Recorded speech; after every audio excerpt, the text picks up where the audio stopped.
I actually started the research some time ago. It took me about 15 years to write the book that I finally produced called American Pandemic. And the interest is a very personal one. I was backpacking with my dad, actually, and we were doing that usual chitty chat that you do on the trail. And we're sitting there leaning against a wall. He says something about Grandpa's parents dying in the flu. And I'd known my grandfather for the first 12 years of my life. We were very close. I had no idea that I knew he'd been orphaned. I didn't know his parents, my great-grandparents, had died in the flu pandemic. And for me, it was an instant connection because I was already very interested in the World War I era. And I'd always been curious about the flu pandemic because there wasn't much known about it. Not much was written about it. So with that in hand, it was a natural project because my great-grandparents were recently arrived Irish immigrants, people without means, people who didn't leave any kind of written record. I have one photograph of them.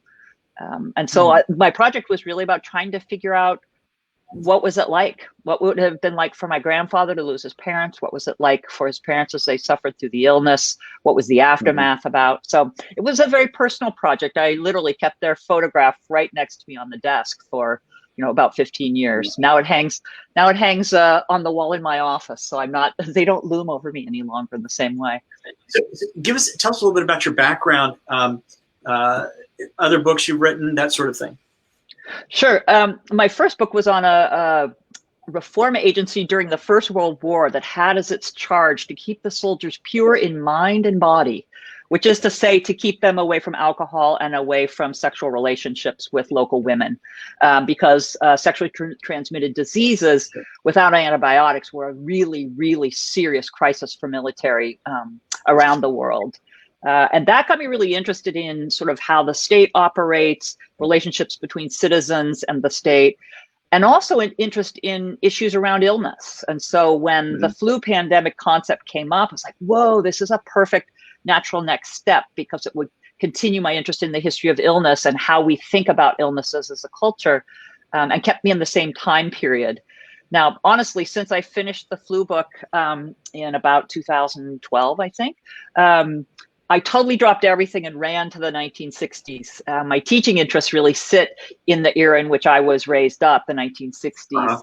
And I just hadn't felt ready to take anything on that was so recent. But I just finished a book that actually came out this last spring called Steeped in the Blood of Racism that explores a shooting at a historically Black college, Jackson State, in May 1970, about 10 days after the Kent State shootings. Wow. Wow. It's one of the advantages of being at a small college. I can do whatever I want, and they just applaud you and say, "Go, go, go, team!" Excellent, excellent. So, for folks joining us, welcome. I am Lee Wright. I am the founder of History Camp, and whether or not you're joining us tonight at historycamp.org or on our Facebook page, welcome. One of the things we have done this week, which we will do going forward, is we'll make it possible for folks to just go to historycamp.org and you'll find this there. And you'll also find a schedule for the first quarter of next year. And I think we've added comments to that page too. So making some improvements. With me in Virginia is... Hi, I'm Carrie Lund, the director of The Pursuit of History. That is the nonprofit that brings History Camp online to you. So we are excited tonight to have with us historian and author Nancy Bristow. Dr. Bristow is the History Department Chair at the University of Puget Sound in Tacoma, Washington. And she's the author of American Pandemic, The Lost Worlds of the 1918 Influenza Pandemic. Thank you so much for joining us tonight, Nancy. It's completely my pleasure and my honor. Thanks for having me. Well, I imagine that the phone's probably been ringing all year, and we're delighted you're with us. So let me start first with the name. The Spanish flu? Not really. Is that right? No, really, not really. In fact, for years, it was most likely that it should have been called the American flu. Ongoing research continues to try to figure out exactly where patient zero was. But for me, still, the best theory is that it originated not in Spain, but in the United States. Spain was a neutral during World War I. The nation was a world at war when the pandemic broke out. Spain, not being at war, went ahead and publicized what was going on. Reports were full, whereas the other European combatants sort of squelched the story. And as a result, it was associated with Spain.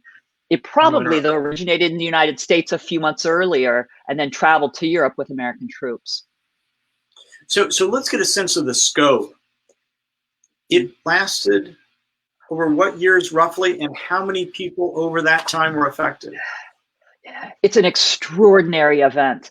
It begins in the spring of 1918 in the United States, but goes largely unnoticed because people are used to the flu. We're a nation at war. A few epidemiologists notice it, but in general, it goes unnoticed until it hits the Western Front in Europe. And then it will do what influenza viruses do occasionally, which is it will shift. It will become a unique virus. That language is probably familiar to the audience, right? At that point, it explodes worldwide over the course, literally in a couple of days, it explodes on 3 continents, Africa, Europe, and the United States. And within 2 months, will have encircled the entire globe. It will be at its worst during those fall months of October, November, early December. And then many communities will have been recovering from that wave when a new wave will hit. Depending on when that fall wave hit, the next one would come sometimes even just a few weeks later, sometimes several months later. So into the spring of 1919, communities all around the world continue to face the flu. And then in the spring of 1920, or the winter really of 1919, 1920, a 4th wave, or the first seasonal version of this flu will arrive. So this goes on for roughly a year and a half, maybe a little bit more than that. That used to seem extraordinary to me until, of course, the world that we're living in right now. Its scope in terms of infection rates is extraordinary, though. Estimates, and they can only be estimates, but the best epidemiological and demographic work, counting in other words, suggests somewhere between 50 and 100 million people perished from this, and probably about a third of the humans on the globe at that time were made ill. Inside the United States, we had an infection rate of roughly 25 to 28%. Those numbers are a little more accurate or more assured. And some 675,000 Americans died. And that's more than 500,000 than would have traditionally died of the flu, which is, of course, always a killer. But this was an extraordinary event for the globe and for the country. Now, with the state of medicine at that time, did they quickly identify what it was, and could they understand the transmission patterns and so forth? It's a great question, because they were right at that point where science did understand exactly what was going on. They knew they were dealing with a droplet infection, an airborne infection. Germ theory had been confirmed in the late 19th century because of the bacteriological revolution. New technology with microscopes allowed them to actually identify bacterium. So they could now identify the causal agents of lots of diseases. They could even cure some, and they could prevent far more. So things like yellow fever and the plague and typhoid, and you go down the list of the world's worst diseases, and they were getting control over those. So in 1918, the scientific community understands right away what is happening, but they can't see the virus. They have the technology to see bacteria, but they can't see a virus. So they can't actually identify or isolate the causal agent, which means though they would try experiment after experiment after experiment to create vaccines that would work, they could not be successful. It was such a needle in a haystack. But the best scientists around the United States worked on a vaccine unsuccessfully throughout. They knew what they were doing, and they had the public health measures in mind to know what to do about this sort of airborne infection. Much of the American public understood it. Much of the American public did not. Let me go a little further on the medical side, and then let's go to some of the day-to-day and the way in which individuals interacted, then also the role that government played. So what finally brought it to a close, or at least effectively much lower incidence? Yeah, and influenza is so different from the coronavirus. So here, we're realizing that a vaccine is going to be required, because that will allow us to get to this thing called herd immunity by way of vaccination. Influenza operates differently because it's drifting so constantly. The virus is changing so dramatically across time, or so frequently across time, that by the spring of 1920, it had changed enough that it was continuing to infect people, but it was no longer the same deadly virus. Because for a virus, it doesn't matter whether its victim dies or just gets sick. So it doesn't encourage it to continue to flourish as a particular virus. They don't operate in that way. And it simply was no longer the same deadly virus by the spring of 1920. And so the idea that we could just wait it out with the coronavirus, it's just such a different storyline in a sense, because though they're both, similar viruses in a sense, that's a real big difference. So in that time period, my sense is that there's a greater awareness of the importance of public health, and perhaps more government efforts along those lines, such that today we just take lots of things for granted. But in that time, wasn't kind of public health and so forth playing a somewhat greater role? And how did that play a role in kind of stemming this when this came onto the scene? Yeah, so public health was in some ways still in its infancy, but it was established so that there was the United States Public Health Service existed and had great scientists working for it. They were ready to share their surgeons, as they were called, with communities around the country. And there was a good awareness of the kinds of measures that you could use to combat this kind of illness. So in some ways, they were very advanced. The other thing that works in their favor in 1918 is the nation is at war. And this means that Americans had been primed to do what the government told them. You were patriotic if you didn't use wheat on certain days. You were patriotic if you bought that Liberty loan. When the pandemic arrives, you are patriotic if you wear your mask. They would talk about people who didn't wear masks as slackers, right? Which was, of course, the name for those who didn't fulfill their responsibilities to military service. So it was inflected with this really powerful patriotic narrative around fighting the pandemic that really helped the public health leaders in its early days. What's really interesting, and I think really similar, is that in 1918, like in 1918, like 2020, pardon me, though you have a public health agency called the Public Health Service, the real leadership at the local level in terms of who is imposing behavioral restrictions, closing things, making you wear masks, was all locally controlled, just as it is in 2020. The difference is in 1918, they simply didn't have the capacity to do that. And in 2020, I fear we've really just had a terrible leadership vacuum. In some ways, that was true in 1918 as well, precisely because of the war. But the public health people were really quite aware of what they were doing. And they considered in some ways this a real success, because they brought even more Americans along in terms of basic hygienic practices. So one of the big victories, one of the big consequences is that spitting in public becomes illegal in almost every major city in the country. And they quit sharing drinking cups. You start to have water fountains instead of everybody just using the same drinking cup. I mean, the idea of being in the office, just handing the cup among you, right, makes us all sort of blanch. But in 1918, that would have been pretty standard practice until the pandemic. That's maybe about all the changes, but it does change. How interesting. How interesting. So what role did the president play in 1918? None, except perhaps making it worse. In 1918, because the nation was at war, Woodrow Wilson was very concerned that Americans were distracted by the pandemic and not pay sufficient attention to the war effort. As a result, he was very hesitant to slow troop movements, which allows Americans to take influenza to Europe. It allows troops moving around to bring it back to the United States. The nation being at war and without any sort of halt put on troop movements surely helps the spreading of the illness. The other thing that he does is the war was financed largely by bond issues. So people were sort of forced to buy these government loans. As I say, that's what you had to do to be patriotic. And there was a fourth loan issue that was to come out in September realizing this is the same moment the pandemic explodes in early September and through that month. And rather than canceling or doing something about how that fourth Liberty Loan would go forward, he does nothing. And so in communities around the country, everyone wants to be the patriotic leader of their region. And so you have these Liberty Loan parades around the country over the course of late September and into early October at exactly the worst possible moment. He does two other things, or doesn't do two other things.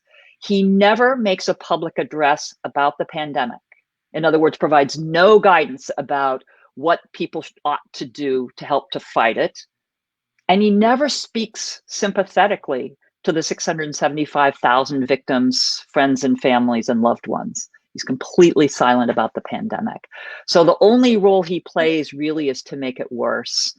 And he does absolutely nothing in terms of providing the kind of sympathetic and insightful and informed leadership that the country needed then, in some ways, just as it always does in the midst of a major pandemic. Sure, sure. What about the governors? Did they play a role similar to today? Yeah. Yep, absolutely. It's so similar. This is one of the things that when I'm asked to do the comparisons, this is presidential leadership or its absence is one of the parallels. And the importance of governors, mayors, city councils, public health departments, both at the state and local level, they're really the leadership in terms of determining what will happen in different communities.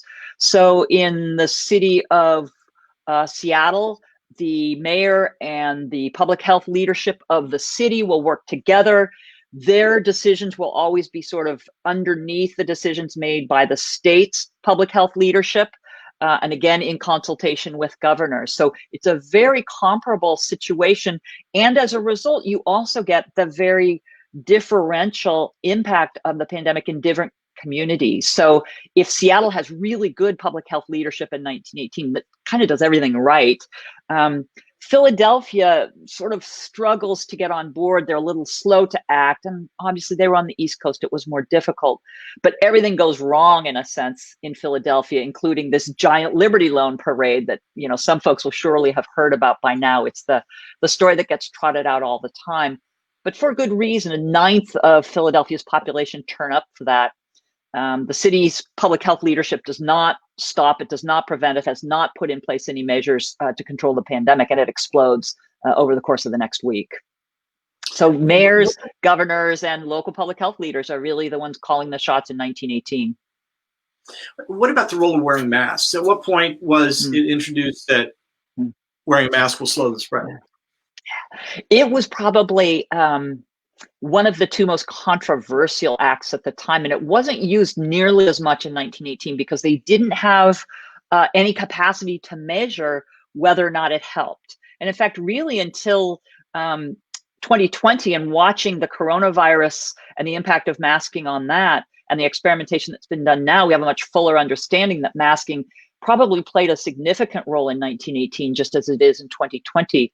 But often at local, in local communications around it, this would be something that people fought over. They found them, you know how they found them, hot, uncomfortable, difficult to breathe through. They conflicted with our outfits. You know, all the complaints we're hearing in 2020 were there in 1918 without the evidence that we now have that says so clearly that masks worked. But again, in a place like Seattle, masking was put in place, and it probably made a big difference. It was one of the many things that Seattle did right and that many other communities failed to do. I think that one of the stories we've heard recently is about San Francisco. Is that right? And there was a period where people were wearing masks, and then there was a let up, and it came back. Yeah. And what's great about this story, Lee, it's a perfect one to talk about because it suggests the importance of informed leadership really enacting what they're asking their citizens to do. So in San Francisco, they put in place a masking order pretty early on in their first really tough wave in the fall. And as things improve, they try to keep the masking order in place because everyone's not healthy yet. And they're still, you know, they're in the sort of downward part of the curve. And they spot both the mayor and the public health commissioner at a boxing match without masks. And within days, right, it's done. Nobody will follow it any longer. And so then when this additional wave comes, the leadership wants to re-implement the masking order, and the citizenry is like, I don't think so. And they don't have any evidence to know whether or not it works. They have nothing to fall back on, and it takes weeks and weeks to re-implement it.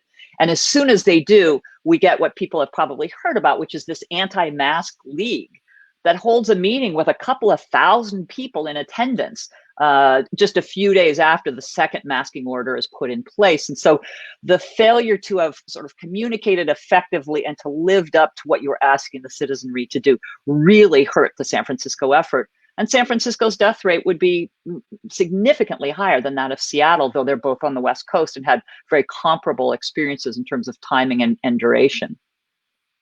I guess it kind of speaks to the time that back then it was a boxing match, and the current time it was a fancy French restaurant, right? Right. So, in what ways were there significant regional differences, perhaps differences by occupation or socioeconomic status also? Yeah, really important. In some ways, it appears that where one lived didn't matter so much. In other words, the climate wasn't necessarily making a difference, though folks in the West would be like, well, we're hale and healthy out here, so we're going to be fine. Well, we weren't going to be fine. But what we did have in the West, and I'm talking to you from the West Coast, was time to prepare. So that when the pandemic got to Seattle, it's 2 days after the first death is announced that they closed the city. Whereas in places like Philadelphia and New York, of course, that wasn't going to happen because they didn't know what would happen yet. So region mattered enormously because it determined how early the pandemic arrived and how much time you had to understand the illness and to prepare your local public health leadership, how long they had to prepare, so that they could put in place or not have the opportunity to put in place the kinds of restrictions that ended up saving lives. The other thing that seems really clear is that it didn't protect you to be in an isolated rural community. In fact, Kentucky, which has a lot of isolated, very rural, but also very poor communities, suffered desperately during the pandemic. Whole communities of indigenous peoples above the Arctic Circle were wiped out by the pandemic. So being rural versus urban didn't seem to matter, which is really interesting and still a real conundrum for us. We don't quite understand why that's the case. Socioeconomically, again, it doesn't appear that the virus was more likely to kill you if you were poor versus rich.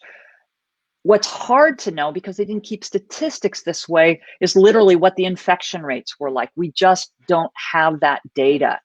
What we do know for certain is that the access to caregiving, the access to clean water and good food, the access maybe to a hospital bed to remove somebody who was deathly ill from a family in which there was no one to care for them, those things landed really differentially. If you were poor, you just didn't have access to all those things that might make your experience a little more comfortable as you suffered through the pandemic.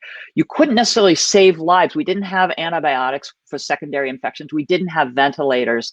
So poverty didn't necessarily mean you were more likely to die, but it certainly meant you were more likely to be very uncomfortable. And again, it may also have led to higher infection rates. We're not sure. One hint that suggests it was differential by class is that certain professions suffered much worse. So people who worked in industrial labor, miners, I think, were one of the hardest hit populations, with something like a 6% mortality rate compared to others. So almost double that of other professions. So very interesting, but again, the data just isn't as good as it was or as it is today. The other thing I would point out, which is kind of crazy stuff, but kind of interesting, is how important gender was. And this is both in kind of an intangible way. So women, for instance, were supposed to volunteer to be nurses because you're naturally, you know how to take care of people, you're a girl. Men, alternatively, were supposed to be really stoic. They weren't supposed to complain. And when they got sick, many of them felt really guilty because the nation was at war. And they would say, I can't believe I'm not at my job. I'm really sorry. I'll be back as soon as I can.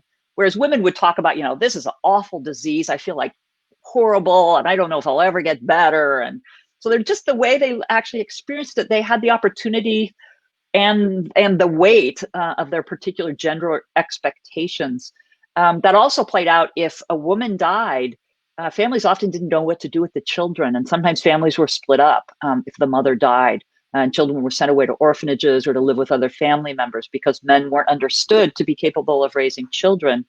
When a man died, it often would be financially devastating, and again might lead to the breaking up of families because the mother might not be able to afford to care for the children. She often would go to work if she wasn't already working. And very commonly, kids would be sent to work if a father died. So in my grandpa's case, for instance, his parents died when he was 14, and he immediately was sent to work. At that point, he lived with uncles and was sent to work. So the class issue really could have profoundly devastating impacts on families who lived so close to the line of hunger, of homelessness, of being cold in the winter if they lost a breadwinner. And then finally, I know this is a long answer, but I can't let this one slide by, that it mattered enormously what your racial identity was. Because of the reality of American segregation, the segregation in the healthcare system. We don't know data. Again, we have data, but it's not reliable. What we do know is, again, that people of color suffered under a system of inequitable access to healthcare. So that cities, a really common thing was for cities to open up emergency hospitals to house the sick who didn't have anyone to care for them. And cities, including Philadelphia, for instance, would open multiple emergency hospitals, but they would not admit anyone who was Black. And it would be up to the Black community to create its own emergency hospitals. So you can imagine those kinds of things being recreated, different communities being hit with that, the Latinx community being hit with that in the Southwest. Asian American populations being struck with that on the West Coast, but the ways in which race functioned was really quite devastating and ugly in 1918. And unfortunately, I think also here in 2020, we're seeing the consequences of our ongoing problems around race. So in the present day, there's a lot of discussion about overwhelming hospitals and trying to flatten the curve and so forth. Did that sort of discussion take place then? As you explained, certainly it sounded like it wasn't curative, but more comfort in 1918. Whereas I think today the sense is your odds are going to be, if you're really sick, your odds are going to be better in a hospital than at home. Yeah, it was very different. It was much more about just having access to, say, a clean bed, someone who could look after you. There are terrible stories about families where everyone in the family is sick. So there's an 11-year-old who's climbing out of bed to try to feed people, make sure they have water, because there's no one to care for them. And these would generally be really poor families, whereas middle and upper class families would either have a nurse that came to their home or would be able to put people into one of the hospitals locally. But there wasn't anything, there was no curative, there was nothing to be done. It was all symptomatic treatment to try to make people feel a little bit better. And there were some medicines that could make you feel a little bit better that you would have access to in a hospital. They also might be trying things on you that, like, one of the lists of treatments that I read included things like strychnine. So I'm just saying, I don't know if you yeah, right. So your capacity to get better at the hospital probably wasn't any higher, but you might have had skilled nursing care, which could really make a difference compared to, say, an 11-year-old or a 9-year-old who also has the flu. Now, at what point was there the realization that we may have this under control? Yeah, and they didn't know when they had it under control, in a sense. Certainly by the middle of 1919, they're very optimistic because the death rates have fallen. A third wave has passed. Influenza, as we know, tends to dissipate over the summer months, which is one of its great gifts to mankind, is that it dissipates in the summer months. But then again, in the fall and winter of 1919-20, there is a resurgence of influenza. But at this point, they're pretty sure that it's not going to be the same. And many people don't talk about it as a fourth wave. It's something that we really see more looking back. But there isn't that magical moment that they have it under control because they can't know what the virus will do, right? It's different because we can see the virus. We know that we have a vaccine. They didn't have that luxury. So they lived with a kind of uncertainty that we share with them, this not knowing what would happen. I keep thinking about how naive I was last March. And that's given me such a new sympathy for folks in 1918 because they didn't know either. And I'm not sure I ever really understood. I mean, I knew that, but you don't know it until you go through it. It's been, for me, one of the most humbling things as a historian of this topic is to realize, oh my gosh, so they didn't know what was going to happen. They didn't know when this would end. Oh, right. Like they really, oh, that's really hard. I didn't say a thing about that uncertainty in my writing, and now I would foreground what that would be like, because we know how hard it is. You know, when will I hug my mom next? I don't know. And that really, if I'd known in March that I still wouldn't have hugged her in December, oh man, maybe it's good I didn't know very much. Yeah, yeah. How interesting. So, so as the death rate decreased and time went by, to what extent were there conferences, symposiums, papers written, and so forth to try to take away lessons, at least in the medical profession or in the public health world? No, it's really interesting to track that. You're onto something, which is in the immediate aftermath, and really starting in about October, things like the Journal of the American Medical Association, pages and pages and pages just in the index for that year of articles about influenza and the research people are doing in army camps and in local hospitals and in their doctors' offices, trying to figure things out, what's going on in laboratories, trying to crack the puzzle of what is this thing, to try to actually see it. And that goes on really fully for 3 years, 4 years. By 1926, it's really just a trickle. And by the end of the decade, literally, there's just a handful of articles turning up. So though there are experts who stay focused on influenza, it loses its cachet pretty quickly. Which is really interesting because I had expected something different. I thought there would be this huge explosion that would be lasting until, you know, they start to figure some things out. But no, people move on to other things, even in the medical profession, except for a small group of experts who do the hard work of discovering. They'll discover the influenza virus then in the 1930s, first in a pig.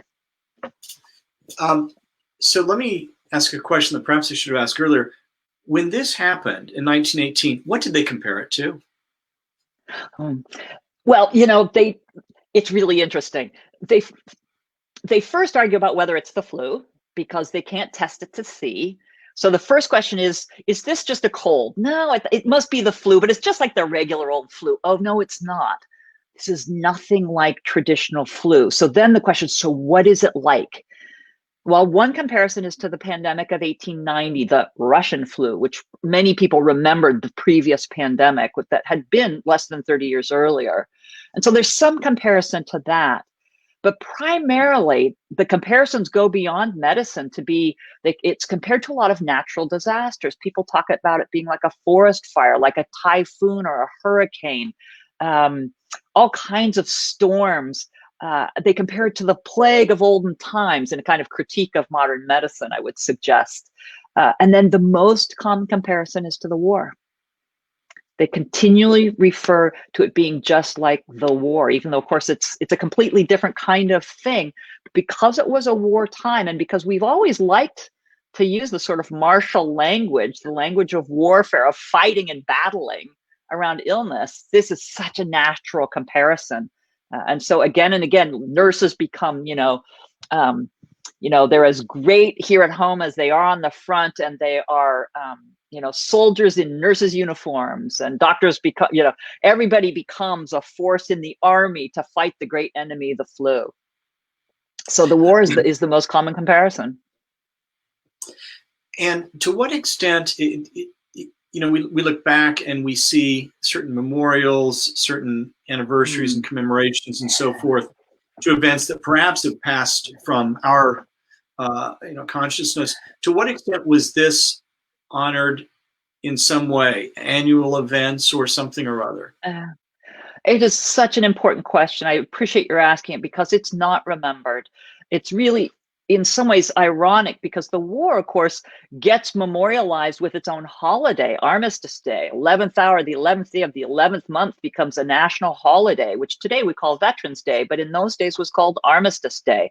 And there are annual celebrations or commemorations or memorializations of the war that take place then on Armistice Day. Influenza passes from the public memory almost immediately.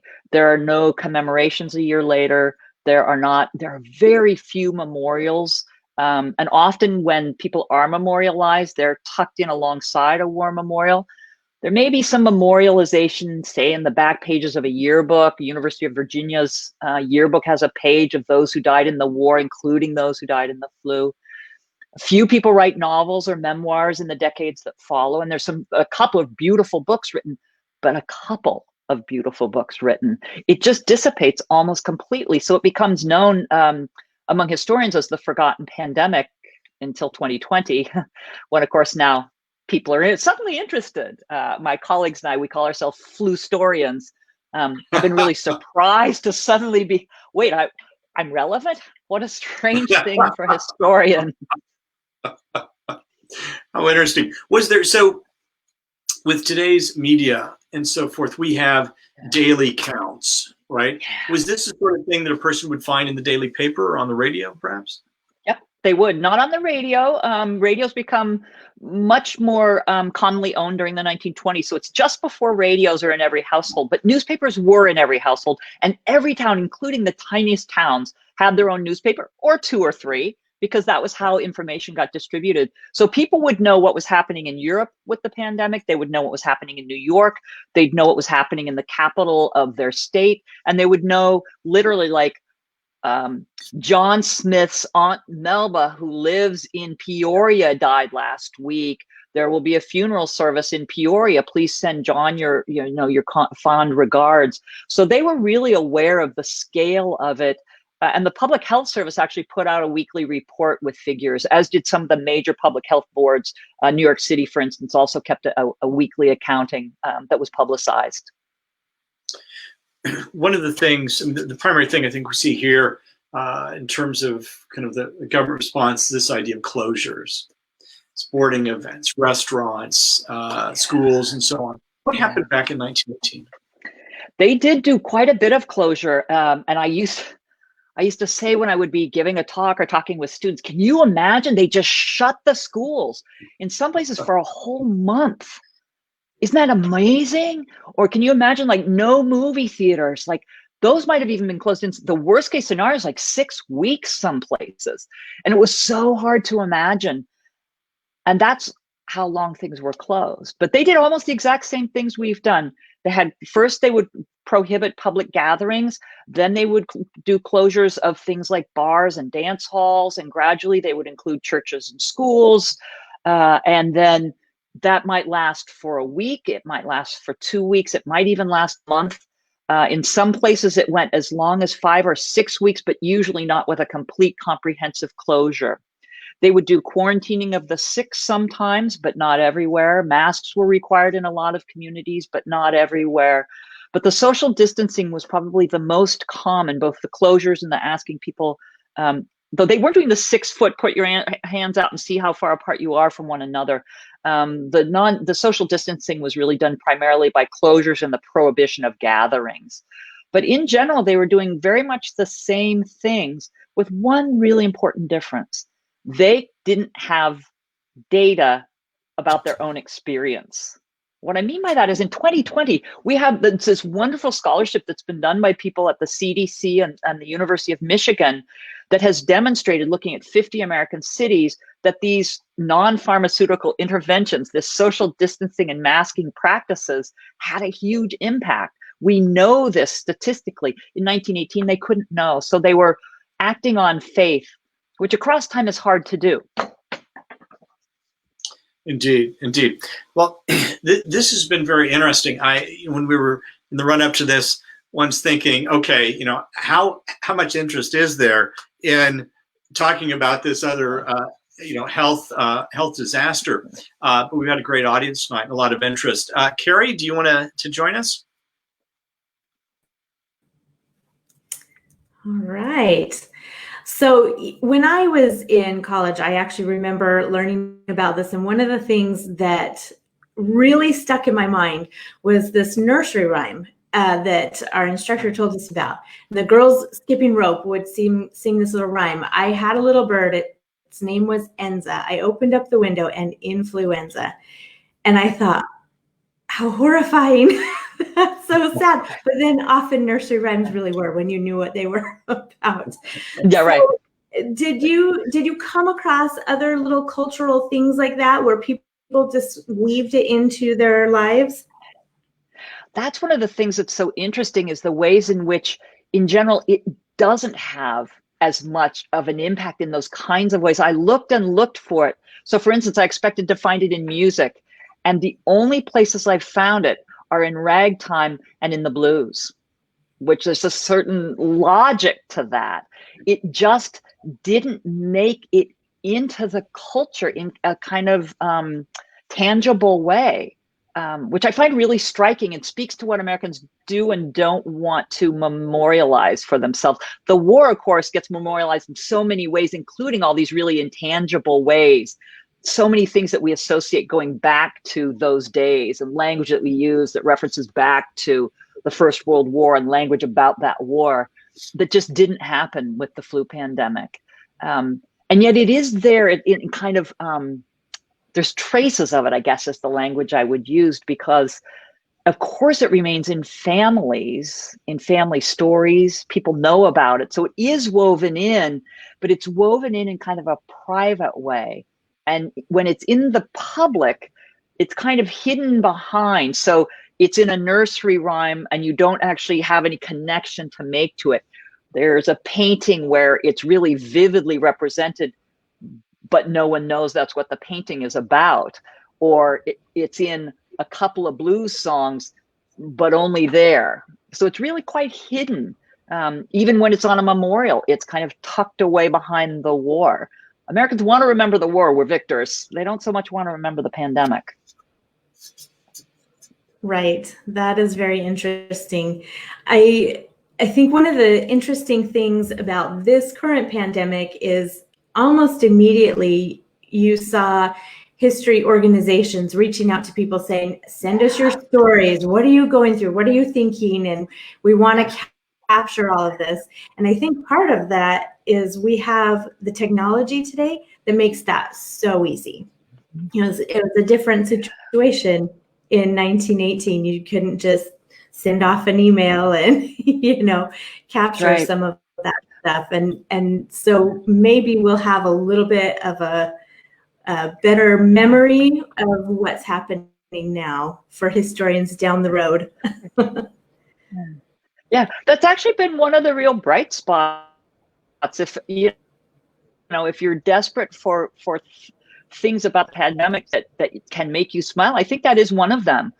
The real effort right away to record the stories, and not only the stories of the well-to-do who might naturally leave records, but people are making a real effort to reach out to communities, to reach out to frontline health workers, to reach out to those who are working in the grocery stores, to reach out to those who are doing custodial work at universities, to get their stories recorded so that later we will know what happened, and we'll know much more readily the experiences of the whole range of people here in the United States. And my assumption is that this is something that's happening in countries all around the world, that we're really making an effort to collect all of the stories, or as many of the stories as we can, and also to sort of record what the experience is meaning to us in all kinds of ways.